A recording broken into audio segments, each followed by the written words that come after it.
He's coming soon.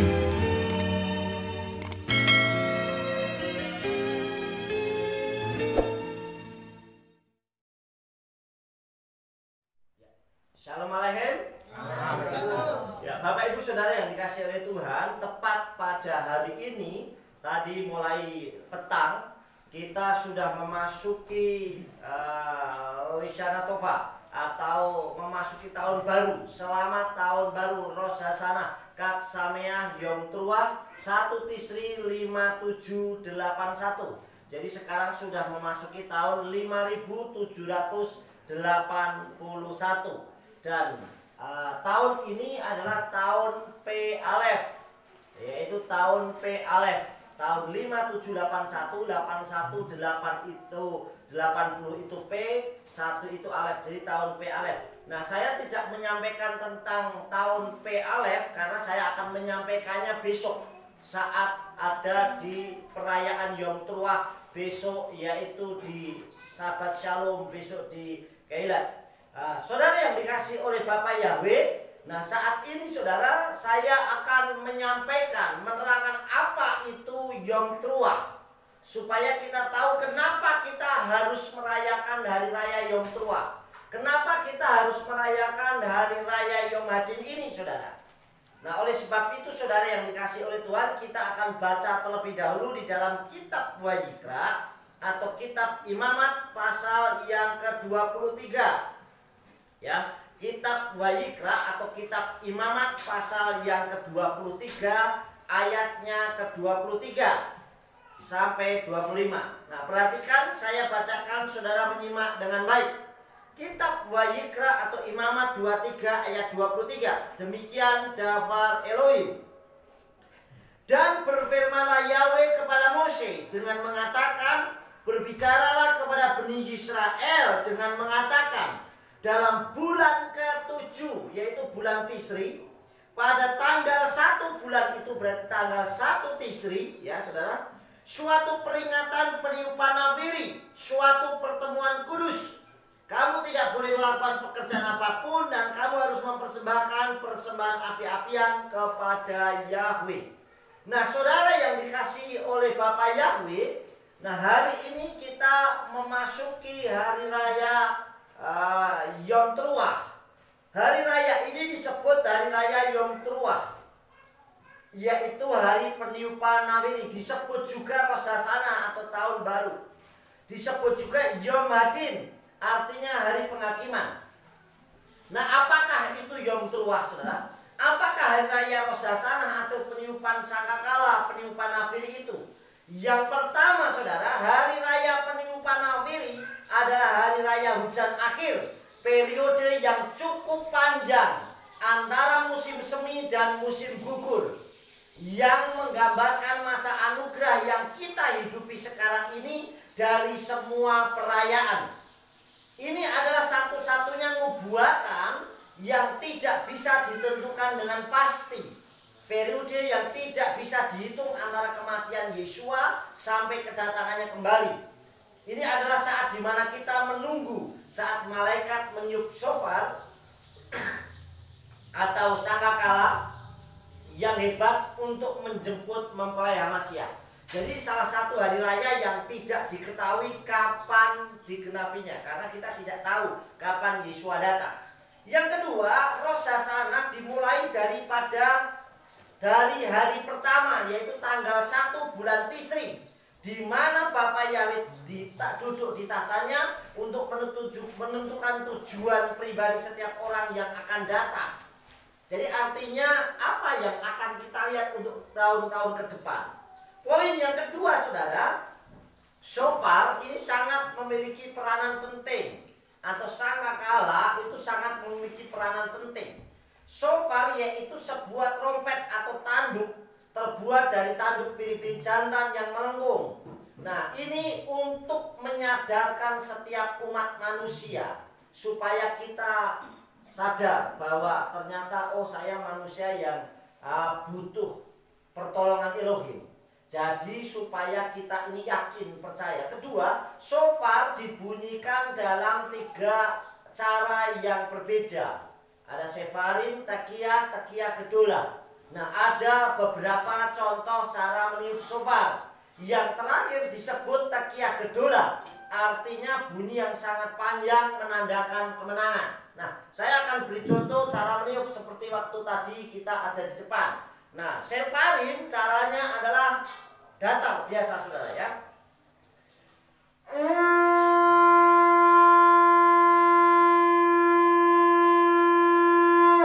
Nah, ini adalah shefarim, saudara. Kemudian ada yang kedua, ada takiyah.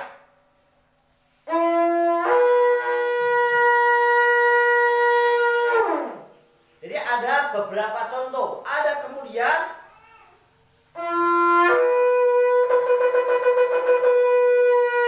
ada juga yang takiyah gedola berbunyi demikian, saudara.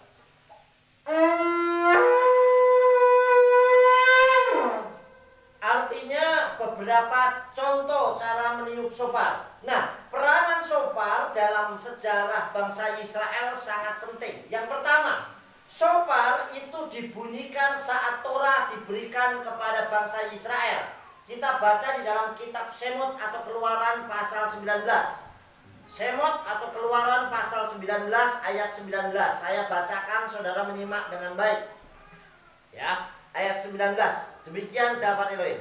Dan terjadilah bunyi sangkakala atau shofar itu yang berlanjut dan keras. Berbicaralah Mose dan Elohim pun menjawab melalui guru. Yang kedua, shofar digunakan sebagai alat musik ketika tembok Yeriko runtuh. Di dalam kitab Yehosua pasal 6 ayat yang ke-20. Kita lihat kembali kitab Yehosua pasal 6 ayat yang ke-20. Perhatikan, saudara. Ayat 20 dikatakan demikian, saudara. Ketika umat itu bersorak dan meniup shofar, maka terjadilah saat umat itu mendengar bunyi shofar, lalu umat itu menyorakkan pekik yang gegap gempita, maka runtuhlah tembok itu ke bawahnya. Lalu setiap orang dari umat itu memanjat ke depan ke kota itu dan mereka merebut kota itu. Yang ketiga, shofar ditiup untuk menakut-nakuti orang Midian atas perintah Gideon. Nah, ini agak panjang. Di dalam kitab Shoftim atau Hakim-Hakim 7 ayat 16 sampai 12. Perhatikan, saudara, kitab Hakim-Hakim atau kitab Shoftim pasal yang ke-7. Perhatikan ayat pasal yang ke-7 ayatnya yang ke-16. Perhatikan baik ya, saya bacakan kepada saudara.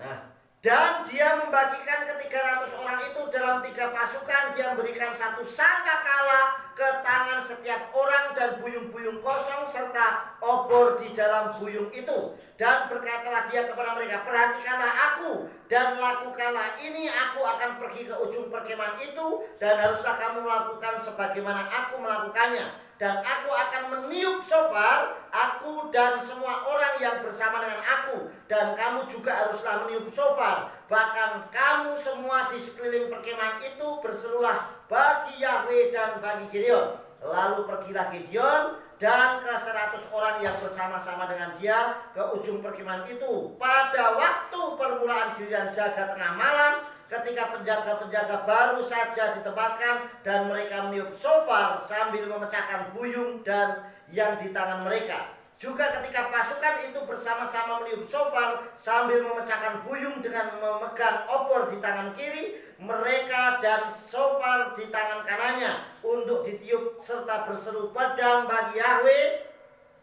dan bagi Gideon. Dan mereka masing-masing berdiri di tempatnya di sekeliling perkemahan itu, perkemahan musuh kacau balau. Mereka berteriak-teriak serta melarikan diri. Sementara ke-300 orang itu meniup shofar, Yahweh membuat pedang yang seorang ke arah yang lain, bahkan kepada seluruh bala tentara itu. Maka bala tentara itu melarikan diri sampai ke Betsita, ke arah Serera, sambil ke perbatasan Abel Mehola dekat Tabat. Nah, ini adalah yang ketiga, saudara. Saat shofar ditiup, musuh orang Israel yaitu orang Midian saling ketakutan dan saling bunuh mereka. Kemudian yang keempat, shofar ditiup pada awal tahun Yobel. Di dalam kitab Wayikra atau kitab Imamat pasal 25. Perhatikan, kitab Wayikra atau kitab Imamat pasal yang ke-25 ayatnya yang ke-9. Perhatikan ayat 9. Dan pada bulan ke-7 pada tanggal 10 bulan itu haruslah engkau memperdengarkan shofar, tanda peringatan pada hari penebusan, dan haruslah kamu memperdengarkan shofar di seluruh negerimu. Jadi artinya saudara yang dikasih oleh Bapak, shofar ditiup dalam berbagai acara. Kemudian shofar ditiup untuk mengumumkan dimulainya perayaan-perayaan. Di dalam kitab Bemidbar atau kitab Bilangan pasal yang ke-10. Perhatikan di dalam kitab Bemidbar atau Bilangan pasal yang ke-10. Saya bacakan kembali pasal 10 ayat 10.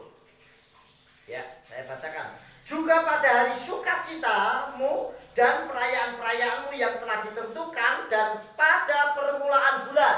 Jadi setiap bulan baru saudara ya. Bulan baru haruslah engkau meniup shofar atau meniup sangakala, nafiri atas persembahan bakaranmu, atas kurban persembahan perdamaianmu, dan mereka akan menjadi peringatan bagimu di hadapan Elohimmu. Akulah Yahweh Elohimmu.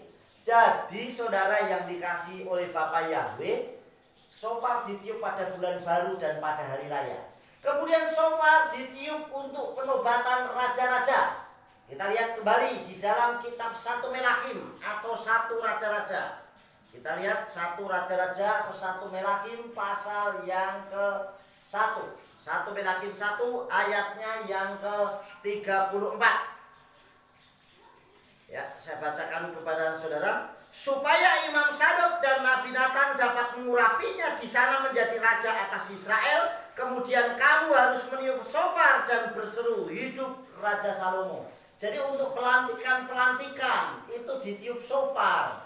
Kalau di Indonesia biasanya memukul gong, ya itu biasanya tandanya gitu. Tapi kalau di sana itu meniup shofar. Kemudian yang ketujuh, shofar ditiup sebagai tanda penting bagi dunia, sebuah gambaran bagi pengangkatan jemaat, sebuah peristiwa yang sudah dekat. 1 Korintium atau 1 Korintus pasal 15.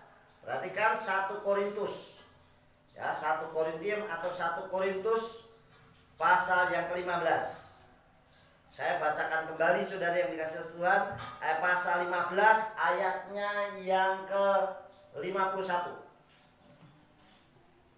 Saya bacakan dulu. Lihatlah aku mengatakan sebuah misteri kepadamu. Sesungguhnya kita tidak akan meninggal semuanya, tetapi kita semuanya akan diubah dengan seketika, dalam sekejap mata, pada shofar terakhir, sangkakala terakhir, ya.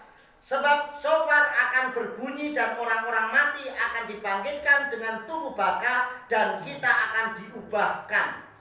Nah, artinya nanti saat shofar itu begitu pentingnya. Yang ke-8, 7 shofar atau sangkakala akan dibunyikan ketika Elohim menghakimi dunia pada masa aniaya.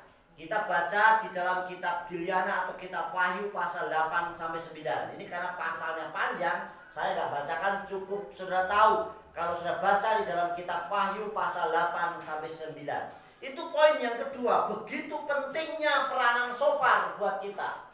Kemudian yang poin ketiga, hari raya peniupan nafiri atau peniupan shofar atau Yom Teruah adalah gambaran tentang kita yang akan menjadi mempelai Hamasyah.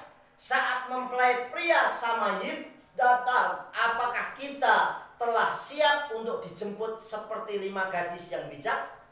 Nah, itu gambaran 5 gadis yang bijak dan 5 gadis yang bodoh. Di dalam kitab Matius pasal yang ke-25 ayat 1 sampai 13. Di situ gambaran tentang 5 gadis yang bijak, menyiapkan diri apa tidak, berjaga-jaga apa tidak saat mempelai itu menjemput kita. Nah, saudara yang dikasih oleh Tuhan, untuk menjadi mempelai Hamasyah kita harus menyiapkan diri. Seperti tradisi pernikahan Yahudi kuno saat Abraham mencarikan istri untuk Ishak. Artinya saudara, kita menyiapkan diri. Ada beberapa hal yang kita sudah tahu saudara. Yang pertama, kita menyiapkan mohar, dan mohar atau mahar kita ini bukan emas, perak, permata, tetapi adalah darah Yeshua Hamasyah. Amin. Korban penebusan darah Yeshua Hamasyah. Nah, sekarang kita telah dipertunangkan dengan Hamasiah dengan darah yang sangat mahal dan dibayar tunai atau cash. Artinya tunai atau cash itu bukan lunas. Memang semuanya kalau tunai atau cash itu pasti lunas, saudara. Kita bayar tunai, selesai, sudah tidak berutang lagi. Karena kalau kita bilang lunas, orang kredit pun itu bisa lunas. Sama dengan saya beli motor 10 juta, saya bayar cash atau tunai, berarti selesai, saya nggak punya hutang. Lunas nggak, saudara? Lunas. Tetapi kalau saya beli motor sampai lunas, bisa saja kita kredit 3 tahun, betul nggak? Yang penting lunas. Yesua tidak pernah mengkredit kita, tetapi membayar tunai, saudara. Membayar dengan mahal. 1 Korintius pasal 6 ayat 20. Kita lihat ya, 1 Korintius 6 ayat yang ke-20.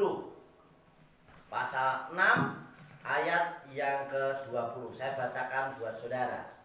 Sekali lagi saya bacakan buat saudara, 1 Korintius pasal 6 ayat 20. Sebab kamu telah dibeli dengan sebuah harga, karena itu muliakanlah Elohim dengan tubuhmu dan dengan rohmu yang adalah milik Elohim. Kita dibeli dengan darah yang sangat mahal oleh Yesua Masiah, saudara. Dan saudara yang dikasih oleh Bapak Yahweh, mari kita menyiapkan diri dengan baik. Bagaimana kita telah dibeli oleh Yesua Masiah dengan tunai. Yesua disalib sekali untuk selamanya. Amin. Untuk membeli kita. Makanya kadang istilahnya ditebus pun itu nggak tepat, saudara. Saya sudah mengajarkan ini beberapa puluh tahun yang lalu. Jadi kalau kita bilang, wah saya ditebus oleh Yesua Masiah, sebenarnya paling betul kita itu dibeli, bukan ditebus. Yang ditebus itu Israel, karena Israel memang anak sulungnya Bapa Yahweh. Amin. Namanya kalau anak sulung berarti memang anaknya. Kita ini anak dari Goyim, makanya kita dibeli. Saya gambarkan begini, saya punya kacamata. Nah, kacamata saya ini hilang, berarti saya harus, kalau ditemu orang, berarti saya harus menebus, karena ini milik saya. Nah, Israel itu ditebus oleh Bapa Yahweh melalui Yesua Masiah. Tetapi kita ini Goyim, bukan orang lain, saudara. Berarti kita dibeli dengan harga yang sangat mahal, saudara, yaitu dengan darah yang mulia Yesua Eliakar. Nah, saudara yang dikasih oleh Bapa Yahweh, kalau saya nggak punya kacamata, saya ingin punya kacamata, saya harus beli, karena saya nggak punya. Makanya istilahnya bukan ditebus, tetapi kita dibeli karena kita Goyim. Nah, sekarang kalau kita sudah dibeli, kita berarti miliknya Yesua, bukan milik kita pribadi. Itu yang pertama. Yang kedua, ada ketubah. Ketubah itu adalah janji nikah untuk mempelai pria dan perempuan untuk saling menghormati, mengasihi dan sebagainya. Biasanya kalau orang menikah ada janji, ya, janji pernikahan itu sudah. Dan itu diucapkan, saya mengasihimu dalam suka maupun duka. Sama juga janji itu diucapkan kita kepada Elohim. Artinya saya mengasihi Bapa Yahweh Elohim dengan segenap hati, bukan setengah hati. Dengan segenap jiwa, bukan setengah jiwa. Dengan segenap kekuatan, bukan setengah kekuatan. Dan aku mengasihi Elohim dalam kondisi suka maupun duka. Jangan kalau suka, haleluya. Tapi begitu duka, saudara, Tuhan gak adil sama saya, Tuhan gak baik sama saya. Lah diberkati, haleluya, engkau baik Bapak, engkau memberkati saya. Tapi begitu dalam ujian, Tuhan gak baik sama saya. Tidak, tapi dalam kondisi sehat maupun sakit. Saat sehat, haleluya, Bapak ya baik. Tapi begitu sakit, Tuhan gak adil lagi sama saya. Itu namanya tidak, saudara. Tidak mengasihi dengan segenap hati. Mengasihi segenap hati itu, aku mengasihi Bapa Yahweh Elohim, Sang Pencipta langit dan bumi sebagai Elohim saya, satu-satunya sampai selama-lamanya. Amin. Amin. Dan tidak ada yang dapat memisahkan. Kalau suami istri yang memisahkan maut, tetapi kalau dengan Tuhan tidak ada yang memisahkan, karena mati pun akan berjumpa dengan Tuhan, saudara. Kemudian yang keempat, sumpah adalah kanopi pernikahan atau persiapan pesta. Secara khusus saat kita dijemput mempelai, maka akan terjadi sorak-sorai di Samayim. Nah, makanya kalau orang bertobat, orang kembali ke Tuhan itu, malaikat di surga bersorak-sorai, di Samayim bersorak-sorai. Makanya kalau orang mau menjadi mempelainya itu dandan, ya. Makanya orang dandan itu biasanya pas mau mandi nih. Biasanya orang mau dandan itu kalau mau menikah Mesti dandan, ya enggak? Ibadahnya pemberkatan cuma setengah jam atau 1 jam, tapi dandannya bisa 4 jam supaya tampil cantik luar biasa lebih. Nah sama, kenapa orang meninggal dadak didandanin? Tahu nggak saudara, kenapa orang meninggal harus didandanin? Karena nggak bisa dandan sendiri, ya nggak ada orang mau meninggal tak dandan sih, nggak ada, nggak tahu saya. Mesti dandannya ada bedakin, yang nggak biasa pakai jas aja dipakein jas, minimal batik, yang nggak pernah pakai sepatu dipakein sepatu, betul nggak saudara? Didandan karena mau berjumpa dengan mempelainya, kekasihnya, yaitu Tuhan, yaitu Yesus Hamasia. Amin. Supaya tampil cantik, tampilnya menarik, saudara. Yang terakhir, yaitu mikweh atau permandian pembersihan diri, saudara yang dikasih oleh Bapak Yahweh. Nah, saudara yang dikasih oleh Tuhan, ini gambaran tentang baptis. Bagaimana kita sudah di mikweh, kita sudah dibaptis, kita sudah mendapat metrai dari Tuhan. Makanya nggak ada orang mau menikah kok nggak mandi, mesti mandi. Kalau orang Jawa saja ada istilah apa? Siraman, saudara. Pakai kembang supaya apa? Wangi. Pakai kembang itu bukan ritual, tapi tujuannya artinya seperti supaya wangi, saudara. Karena bunga itu identik dengan bau harum. Artinya gitu. Makanya kenapa kok sampai di mandi? Nah, orang mandi juga sama. Waktu lahir pasti dimandikan dan meninggal dimandikan. Kenapa? Karena waktu lahir dia nggak bisa mandi sendiri. Waktu mau meninggal pun juga bisa mandi sendiri. Mesti dimandikan supaya bersih, kecuali meninggalnya itu darurat. Tahu ya darurat? Mungkin meninggalnya di tengah laut kayak kecemplung kayak kecelakaan, itu udah lain. Tapi selama masih pasti akan dirawat, dilayani dengan baik. Amin saudara. Nah inilah menyiapkan diri dengan baik, saudara yang dikasih oleh Tuhan. Oleh sebab itu kita menyiapkan diri dengan baik. Inilah Yom Truah, artinya peniupan nafir. Saat kita mendengar bunyi shofar, sudahkah hati kita siap? Sudahkah kita sungguh-sungguh? Sudahkah kita sungguh-sungguh bersama dengan Elohim menyiapkan diri, saudara? Nah memang tahun ini kita memasuki tahun P Ayin. P itu mulut. Nah, P Alef, tahun P Alef. P itu 80, Alef itu 1. Nah, kalau saudara mau tahu tentang apa itu P Alef, besok pas perayaan. Karena hari ini saya hanya menyampaikan saat membuka di Erev Sabat. Karena Erev Sabat ini Erev Sabat spesial. Kenapa spesial? 1, ini bulan baru. Amin. Yaitu memasuki bulan Tisri. Yang kedua, ini tahun baru. Amin. 1 Tisri 5781. Yang ketiga, kita Sabat. Amin. Karena Sabat adalah hari yang dinantikan. Sampai tertulis di kitab suci beratus kali untuk memuduskan Sabat. Jadi makanya ini spesial. Makanya besok kita akan merayakan bersama-sama. Kita akan makan madu, sambil makan apel, sambil makan roti kalah, minum anggur. Sehari ini ada, tapi besok kita jauh lebih merayakannya. Amin. Supaya tahun-tahun berikutnya jauh lebih luar biasa. Amin. Sukses besar buat kita. Bapak Yahweh beserta Yesus Hamasia memberkati kita semua. Amin. Ya, kita ke keluarga kita masing-masing.